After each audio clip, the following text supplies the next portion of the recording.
Punjab front line वालों आप सब का स्वागत है। मैं बलविंदरपाल सिंह आप सब नूं फतेह बुलंद करदा जी। वाहिगुरू जी का खालसा वाहिगुरू जी की फतेह। अज असी कोरोना संकट दौरान अजमाइशी दौर विचों गुजर रहे हाँ। पंथ नूं जिथे राजनीतिक संकट का सामना करना पै रहा है, मनुखी आज़ादी के संकट का सामना करना पै रहा है, उत्थे सभ्याचारक संकट का सामना करना पै रहा है। सभ्याचारक संकट का मूल कारण श्रोमणी कमेटी है। हुणे जे श्रोमणी गुरुद्वारा प्रबंधक कमेटी ने मनुखी अधिकारां का अपमान करन वाले परमराज उमरा नंगल, जो गुरु ग्रंथ साहब ਦੀ ਬੇਦਵੀ ਦਾ ਰੋਸ ਪ੍ਰਗਟਾ ਰਹੇ ਸੰਗਤ ਉੱਪਰ ਗੋਲੀ ਚਲਾਉਣ ਦੇ ਵੀ ਜ਼ਿੰਮੇਵਾਰ ਦੱਸੇ ਜਾ ਰਹੇ ਹਨ, ਉਹਨਾਂ ਨੂੰ ਸਨਮਾਨਿਤ ਕੀਤਾ। ਸਨਮਾਨਿਤ ਇਸ ਕਰਕੇ ਕੀਤਾ ਕਿ ਉਹਨਾਂ ਨੇ ਗੁਰੂ ਦੇ ਲੰਗਰ ਦੇ ਲਈ ਕਣਕ ਭੇਜੀ ਸੀ। ਤੁਹਾਨੂੰ ਪਰਮਰਾਜ ਉਮਰਾ ਨੰਗਲ ਬਾਰੇ ਕੁਝ ਗੱਲਾਂ ਕੁਝ ਜਾਣਕਾਰੀ ਦੱਸਣੀ ਜ਼ਰੂਰੀ ਹੈ। परमराज उमरा नंगल कौन हैं? तुहानूं दस दईए कि 1994 दौरान परमराज उमरा नंगल DSP रोपड़ तैनात सन ते उन्हां ने एक पुलिस मुकाबला बनाया सीगा गुरनाम सिंह बंडाले दा, ते दस्सिया गया सी कि गुरनाम सिंह बंडाला असी खत्म कर दिता है, उस दे लई इनाम भी लै लेंगे। उस मगरों गल ये निकली कि उसकी थां ते एक जिहड़ा है वो सिख सुखपाल सिंह नूं नजायज़ तौर ते मारिया गया है। उसकी पत्नी ने हाई कोर्ट विच पहुंच की, पर अजे तक पता नहीं लग सकिया कि उस मामले का बनिया की है। एक होर घटना है कि ड्रग समगलर राजा कंदोला ने दोष लाया, ये इल्जाम लाया कि उमरा नंगल भी मेरा एक साथी है, वो मेरा सहयोगी है। भावें परमराज सिंह उमरा नंगल ने इस गल तो उस समय दौरान इनकार किया सी, पर ईडी ने उस समय दौरान कहा सी कि इस बारे जांच करांगे, पर जांच का की बनिया ये गल किसी नूं भी पता नहीं है। वो जांच कित्थे तक पहुंची वो उस बारे सानू कुछ भी ज्ञान नहीं है। 14 अक्तूबर दौरान 2015 कोटकपूरा बैबल गोली कांड दे विच परमराज उमरा नंगल दोषी गिणे गए हैं। उन्हां ते मुकदमा भी चलिया, पर मुकदमे का कुछ भी नहीं बनिया। गिरफ्तारी हुई, छुट के आ गए, पर यह उस समय राज दौरान वापरिया जदों बादल का राज सी। बादल सरकार उपर दोष लगे कि गुरु ग्रंथ साहब की बेदवी ते वो जिम्मेवार हैं। इस समय दौरान उस समय दौरान जदों कैप्टन सरकार का राज आया, कैप्टन सरकार के राज दौरान ये कहा गया कि असी जिन्हां ने गोली कांड किया, जिसने गुरु ग्रंथ साहब की बेदवी की, उसनूं असी छड्डांगे नहीं। बादल परिवार भी जे दोषी होया उसनूं भी नहीं बख्शांगे। पर कुछ जिहड़े नुकते सन, जिहड़े कमिशन बने, ਉਹਦੇ ਵਿੱਚ भी ये गल्लां सामने आईयां कि ये गोली कांड जिहड़ा सीगा ਉਹਦੇ ਲਈ ते और बेदवी दे ਲਈ बादल सरकार ही दोषी है, पर उसका कुछ नहीं गा बनिया। ये गल समझ आती है कि परमराज उमरा नंगल नूं सन्मान क्यों किया गया। श्रोमणी कमेटी का यह तर्क झूठा है कि सानू पता नहीं कि वो परमराज उमरा नंगल सीनियर पुलिस अधिकारी है। श्रोमणी कमेटी ये कह रही है कि असी जिवें बाकियां का सन्मान किया उस तरह सन्मान कर दिता है। जिन्हां ने सन्मान किया उन्होंने अकाल तख्त दे कोल माफी की चिट्ठी भी भेज दी है। होएगा कि ਕਿ ਅਕਾਲ ਤਖਤ ਦਾ ਜਥੇਦਾਰ ਭਾਂਡੇ ਮਾਂਜਣ ਦੀ ਸਜ਼ਾ ਦੇ ਦੇਣਗੇ, ਕੁਝ ਸੇਵਾ ਦੀ ਸਜ਼ਾ ਦੇਣਗੇ, ਮਾਮਲਾ ਠੱਪ ਹੋ ਜਾਏਗਾ।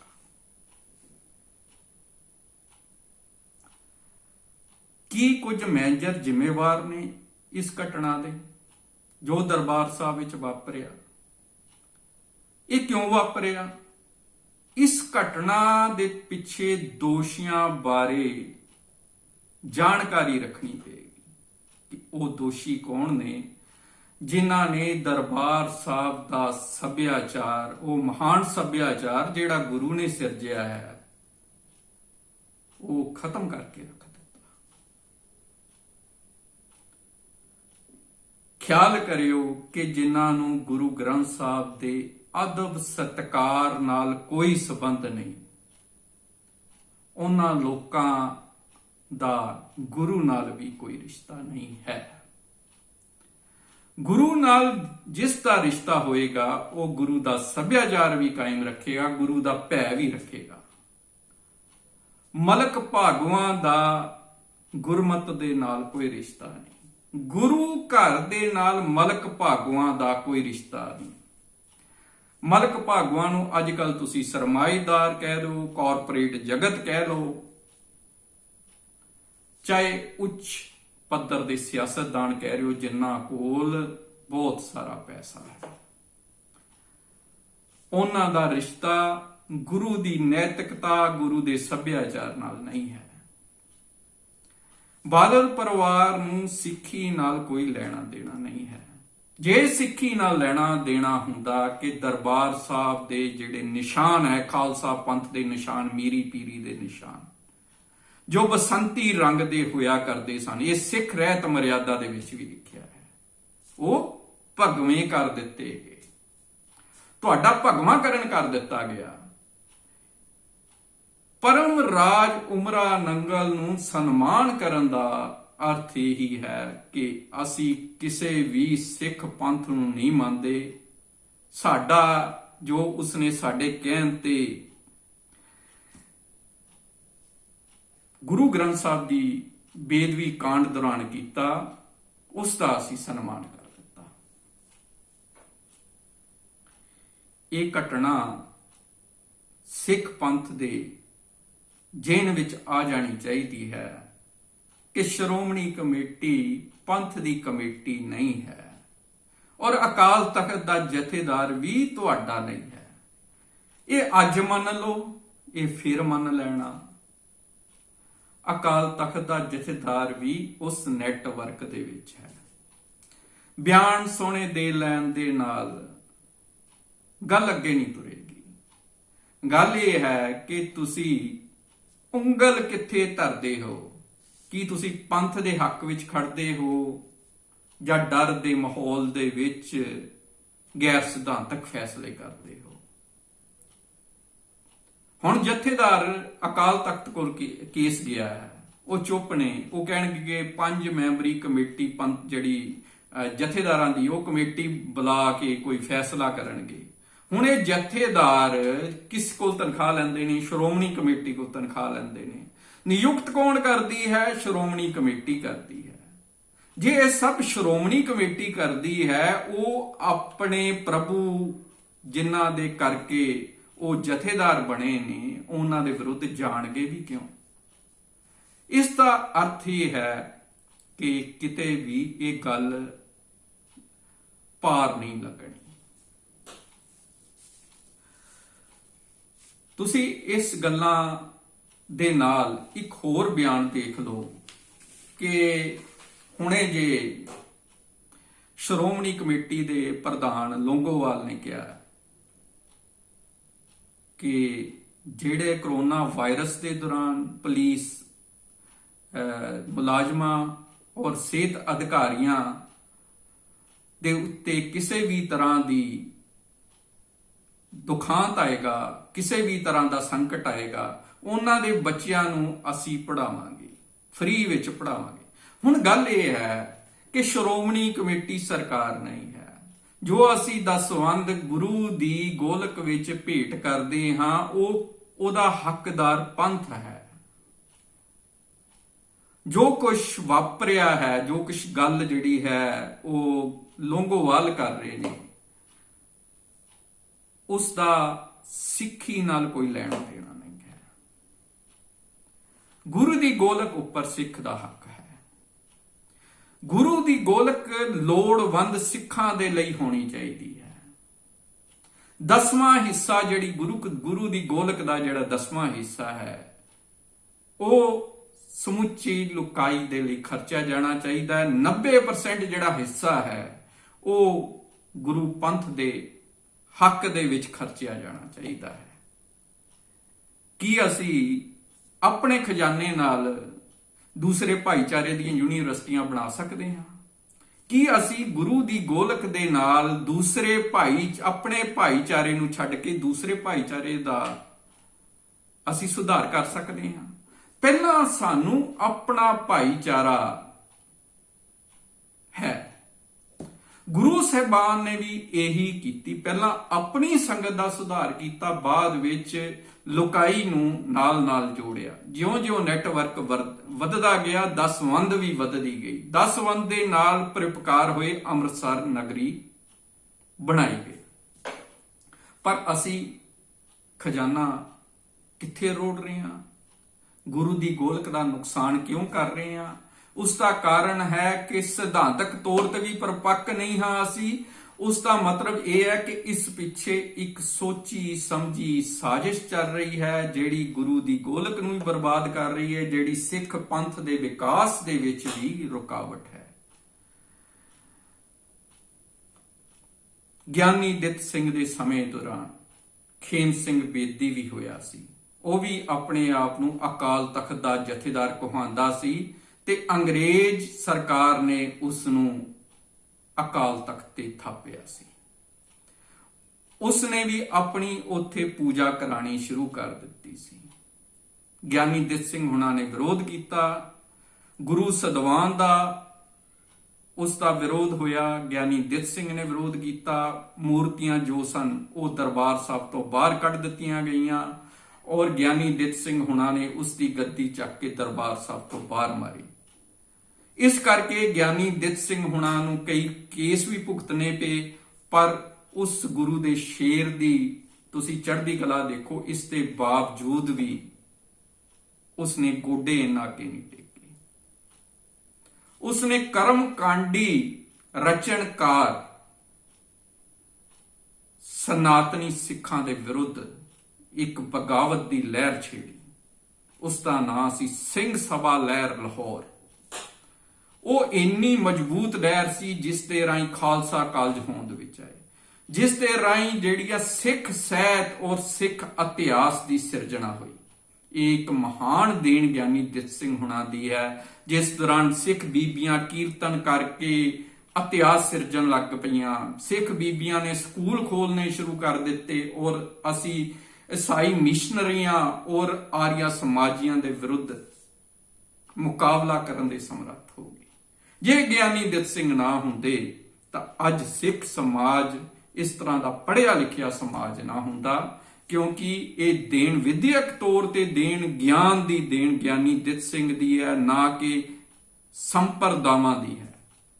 ਸੰਪਰਦਾਵਾਂ ਦਾ ਗਿਆਨ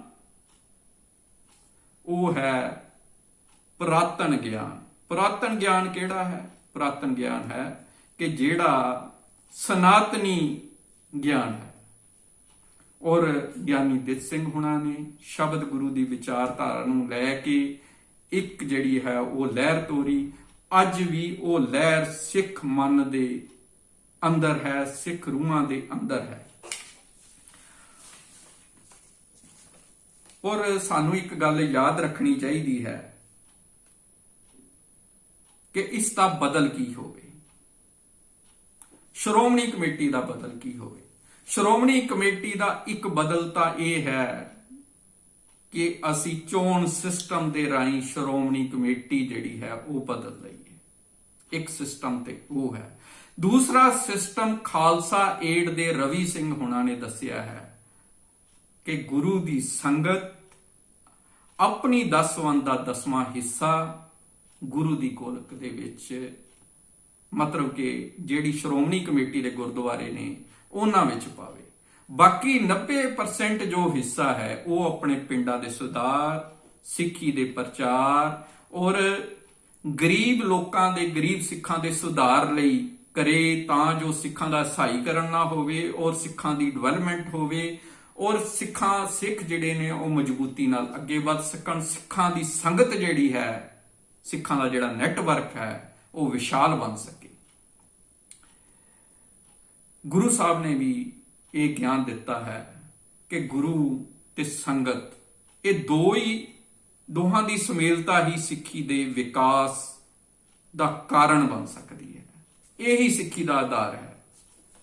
ਇੱਕ ਸ਼ਬਦ ਹੈ ਗੁਰੂ ਦਾ ਸ਼ਬਦ, ਇੱਕ ਉੱਤਮ ਪੰਥ ਸੁਣਿਓ ਗੁਰ ਸੰਗਤ, ਤੈ ਮਲੰਤ ਜਮ ਤਰਾਸ ਮਿਟਾਈ। ਉੱਤਮ ਪੰਥ ਤਾਂ ਹੀ ਬਣ ਸਕਦਾ ਹੈ ਜਦੋਂ ਸੰਗਤ ਜਿਹੜੀ ਹੈ ਉਹ ਗੁਰੂ ਤੇ ਵਿਸ਼ਵਾਸ ਕਰੇ ਔਰ ਗੁਰੂ ਦੀ ਵਿਚਾਰਧਾਰਾ ਅਨੁਸਾਰ ਚੱਲੇ, ਤਾਂ ਹੀ ਜਿਹੜਾ ਸਾਡੀ ਮੁਕਤੀ ਦਾ ਹੱਲ ਹੋਣਾ ਹੈ। ਜਿਹੜੇ ਜਮ ਸਾਨੂੰ ਡਰਾ ਰਹੇ ਨੇ, ਜਿਹੜੇ ਜਮ ਸਾਡੇ ਸੱਭਿਆਚਾਰ ਨੂੰ ਖਤਮ ਕਰ ਰਹੇ ਨੇ, ਉਹਨਾਂ ਤੋਂ ਮੁਕਤੀ ਦਾ ਇੱਕੋ ਇੱਕ ਮਾਰਗ ਹੈ, ਗੁਰੂ ਦੀ ਸ਼ਰਨ ਵਿੱਚ ਜਾਇਆ ਜਾਵੇ। ਥਾਂ ਥਾਂ ਤੇ ਜਿਹੜਾ ਗੁਰੂ ਗ੍ਰੰਥ ਸਾਹਿਬ ਹੈ ਉਹਦੇ ਵਿੱਚ ਗਿਆਨ ਦੀ ਗੱਲ ਕੀਤੀ ਹੈ, ਸੰਗਤ ਦੀ ਗੱਲ ਕੀਤੀ ਹੈ, ਗੁਰੂ ਦੇ ਵਿਸ਼ਵਾਸ ਦੀ ਗੱਲ ਕੀਤੀ ਹੈ। ਜਿੰਨਾ ਚਿਰ ਤੱਕ ਅਸੀਂ ਗੁਰੂ ਦੇ ਸ਼ਬਦ ਦੇ ਹੁਕਮ ਦਾ ਇਸ ਧਰਤੀ ਤੇ ਅਭਿਆਸ ਨਹੀਂ ਕਰਦੇ, ਸਿੱਖੀ ਦੀ ਸਿਰਜਣਾ ਜਿਹੜੀ ਗੁਰੂ ਗੋਬਿੰਦ ਸਿੰਘ ਨੇ ਕੀਤੀ ਹੈ ਉਹ ਅੱਗੋਂ ਉਸ ਦੀ ਗੱਲ ਨਹੀਂ ਤੁਰਨੀ। ਅਸੀਂ ਗੁਰੂ ਗੋਬਿੰਦ ਸਿੰਘ ਮਹਾਰਾਜ ਦੀ, ਗੁਰੂ ਸਾਹਿਬਾਨਾਂ ਦੀ ਗੱਲ ਜਿਹੜੀ ਬਾਬਾ ਨਾਮਦੇਵ, ਸੰਤ ਗੁਰੂ ਰਵਿਦਾਸ, ਸੰਤ ਕਬੀਰ ਤੋਂ ਚੱਲੀ ਆ ਰਹੀ ਹੈ, ਗੁਰੂ ਗੋਬਿੰਦ ਸਿੰਘ ਤੱਕ ਜਾ ਰਹੀ ਹੈ, ਅੱਗੋਂ ਉਹ ਖਾਲਸਾ ਰਾਜ ਤੱਕ ਜਾ ਰਹੀ ਹੈ, ਉਸ ਗੱਲ ਨੂੰ ਅਸੀਂ ਖਤਮ ਕਿਉਂ ਕਰ ਦਿੱਤਾ? ਗੱਲ ਇਹ ਹੈ ਕਿ ਅਸੀਂ ਧੜਿਆਂ 'ਚ ਵੰਡੇ ਗਏ। ਆ ਢੜੀਆਂ ਵਾਲਾ ਹੈ, ਆ ਟਕਸਾਲ ਹੈ, ਮਿਸ਼ਨਰੀ ਨੇ, ਅਸੀਂ ਗਾਲਾਂ ਤੇ ਉਤਰ ਆਏ। ਇਸ ਨਾਲ ਵਿਕਾਸ ਨਹੀਂ ਹੋਣਾ। ਦੱਬੇ ਕੁਚਲਿਆਂ ਨੂੰ ਨਾਲ ਲੈ ਕੇ ਚੱਲੋ, ਜਾਤ ਪਾਤ ਨੂੰ ਮਿਟਾ ਦਿਓ, ਸ਼ੰਕੇ ਮਿਟਾ ਦਿਓ। ਇਹ ਗੁਰੂ ਦਾ ਹੁਕਮ ਨਹੀਂ ਕਿ ਤੁਸੀਂ ਜਾਤਾਂ ਪਾਤਾਂ 'ਚ ਫਸ ਕੇ ਬੈਠ ਜਾਓ, ਤੁਸੀਂ ਆਪਣੇ ਭਾਈਚਾਰੇ ਵਿੱਚ ਵੰਡੀਆਂ ਪਾ ਦਿਓ। ਲਗਾਤਾਰ ਚਲੋ, ਗੁਰੂ ਦੇ ਮਿਸ਼ਨ ਵੱਲ ਤੁਰੋ। ਔਰ ਅਸੀਂ ਹੀ ਇੱਕ ਸੁਨੇਹਾ ਦੇਣਾ ਹੈ, ਜਦੋਂ ਪੂਰੇ ਵਿਸ਼ਵ ਦੇ ਵਿੱਚ ਸਭਿਤਾਵਾਂ ਦਾ ਟਕਰਾਅ ਹੋ ਰਿਹਾ ਹੈ ਔਰ ਜਿੱਥੇ ਇਸਲਾਮ, ਜਿੱਥੇ ਈਸਾਈਅਤ ਵਿੱਚ ਆਪਸੀ ਟਕਰਾਅ ਹੋ ਰਿਹਾ ਹੈ, ਤੀਸਰੇ ਪਾਸੇ ਇੱਕ ਹੋਰ ਵੱਡੀ ਤਾਕਤ ਉੱਭਰ ਰਹੀ ਹੈ ਜਿਹੜੀ ਚੀਨ ਔਰ ਰੂਸ ਦੀ ਤਾਕਤ ਹੈ, ਜਿਸ ਨੂੰ ਅਸੀਂ ਨਾਸਤਕਾਂ ਦੀ ਤਾਕਤ ਕਹਿ ਰਹੇ ਹਾਂ ਜਾਂ ਕਮਿਊਨਿਸਟਾਂ ਦੀ ਤਾਕਤ ਕਹਿ ਰਹੇ ਹਾਂ। ਉਹ ਵੀ ਇੱਕ ਵੱਡਾ ਚੈਲੰਜ ਬਣ ਰਹੀ ਹੈ। ਉਸ ਦੌਰਾਨ ਇੱਕ ਜਿਹੜੇ ਵੱਡੇ ਟਕਰਾਅ ਹੋਣੇ ਆ, ਉਸ ਟਕਰਾਵਾਂ ਦੇ ਵਿੱਚ ਸਿੱਖ ਪੰਥ ਨੇ ਕੀ ਸੁਨੇਹਾ ਦੇਣਾ ਹੈ? ਤੁਸੀਂ ਸੋਚਦੇ ਹੋਵੋਗੇ ਸਿੱਖ ਭਾਈਚਾਰਾ ਬਹੁਤ ਕਮਜ਼ੋਰ ਹੈ, 2% ਕੌਮ ਕੀ ਕਰ ਸਕਦੀ ਹੈ? ਮੈਂ ਇਹ ਦਾਅਵੇ ਨਾਲ ਇਹ ਗੱਲ ਕਹਿਣਾ ਹਾਂ ਕਿ ਗੁਰੂ ਗ੍ਰੰਥ ਸਾਹਿਬ ਦੀ ਵਿਚਾਰਧਾਰਾ ਵਿਸ਼ਵ ਦੀ ਅਗਵਾਈ ਕਰੇਗੀ ਔਰ ਸਾਨੂੰ ਬੁੱਧੀਜੀਵੀਆਂ ਨੂੰ, ਸਾਨੂੰ ਸੰਗਤ ਨੂੰ ਆਪਣਾ ਗੁਰੂ ਦਾ ਸੱਭਿਆਚਾਰ ਇਸ ਧਰਤੀ ਤੇ, ਵਿਸ਼ਵ ਦੀ ਧਰਤੀ ਤੇ ਉਜਾਗਰ ਕਰਨਾ ਪੈਣਾ। ਉਹ ਸੇਵਾ ਨਾਲ ਵੀ ਕਰਨਾ ਹੈ ਔਰ ਦੱਬੇ ਕੁਚਲਿਆਂ ਨੂੰ ਨਾਲ ਲੈ ਕੇ ਕਰਨਾ ਹੈ। ਅਸੀਂ ਜਾਤੀ ਪਾਤੀ ਸਿਸਟਮ ਵੀ ਮਿਟਾਉਣਾ ਹੈ, ਅਸੀਂ ਨਸਲਵਾਦ ਦੇ ਵਿਰੁੱਧ ਵੀ ਡਟ ਕੇ ਖਲੋਣਾ ਹੈ, ਅਸੀਂ ਕੂੜ ਦੀ ਰਾਜਨੀਤੀ ਦੇ ਵੀ ਵਿਰੁੱਧ ਖਲੋਣਾ ਹੈ, ਅਸੀਂ ਮਨੁੱਖੀ ਅਧਿਕਾਰਾਂ ਲਈ ਵੀ ਖਲੋਣਾ ਹੈ, ਅਸੀਂ ਮਨੁੱਖੀ ਦਰਦ ਵਿੱਚ ਸ਼ਾਮਲ ਹੋਣਾ ਹੈ।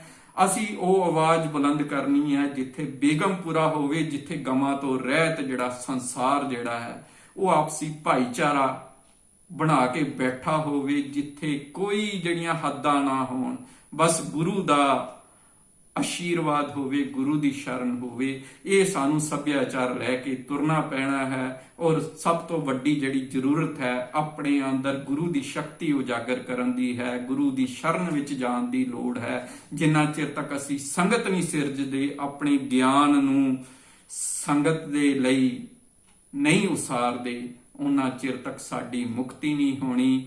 ਸਾਡਾ ਇਹੀ ਜਿਹੜਾ, ਜਿੰਨਾ ਚਿਰ ਤੱਕ ਅਸੀਂ ਮਜ਼ਬੂਤ ਨਹੀਂ ਹੁੰਦੇ, ਸ਼੍ਰੋਮਣੀ ਕਮੇਟੀ ਵੀ ਤੁਹਾਡੇ ਕੋਲ ਤਬਦੀਲ ਨਹੀਂ ਹੋਣੀ। ਇਸ ਲਈ ਜਿਹੜੀ ਹੈ ਉਹ ਗੁਰੂ ਦੀ ਸ਼ਰਨ ਵੱਲ ਤੁਰੀਏ ਔਰ ਭਾਵੇਂ ਇਹ ਮਾਰਗ ਔਖਾ ਵੀ ਹੋਵੇ ਪਰ ਅਸੰਭਵ ਨਹੀਂ ਹੈ। ਗੁਰੂ ਦੀ ਉੱਪਰ ਵਿਸ਼ਵਾਸ ਰੱਖੋ, ਗੁਰੂ ਦੀ ਸ਼ਕਤੀ ਉੱਪਰ ਵਿਸ਼ਵਾਸ ਰੱਖੋ। ਇਹੋ ਜਿਹੇ ਕਈ ਸੰਕਟ ਆਏ ਔਰ ਸੰਕਟਾਂ ਵਿੱਚੋਂ ਖਾਲਸਾ ਗੁਜ਼ਰਦਾ ਰਿਹਾ ਹੈ। ਖਾਲਸਾ ਪੰਥ ਹਮੇਸ਼ਾ ਚੜ੍ਹਦੀ ਕਲਾ ਵਿੱਚ ਰਹੇਗਾ। ਤੁਸੀਂ ਆਪਣੀ ਪੰਥ ਦੇ ਭਲੇ ਦੇ ਲਈ, ਮਨੁੱਖਤਾ ਦੇ ਭਲੇ ਦੇ ਲਈ ਆਵਾਜ਼ ਬੁਲੰਦ ਕਰੋ। ਗੁਰੂ ਨਾਨਕ ਤੁਹਾਡੀ ਜਿਹੜੀ ਹੈ ਉਹ ਚੜ੍ਹਦੀ ਕਲਾ ਕਰੇਗਾ। ਗੁਰੂ ਤੇ ਵਿਸ਼ਵਾਸ ਰੱਖੋ ਔਰ ਪੰਥ ਵਿੱਚ ਪਿਆਰ ਰੱਖੋ, ਮਨੁੱਖਤਾ ਪ੍ਰਤੀ ਪਿਆਰ ਰੱਖੋ। ਇਨ੍ਹਾਂ ਹੀ ਸ਼ਬਦਾਂ ਨਾਲ ਮੈਂ ਫਤਿਹ ਬੁਲੰਦ ਕਰਦਾ ਜੀ। ਵਾਹਿਗੁਰੂ ਜੀ ਕਾ ਖਾਲਸਾ, ਵਾਹਿਗੁਰੂ ਜੀ ਕੀ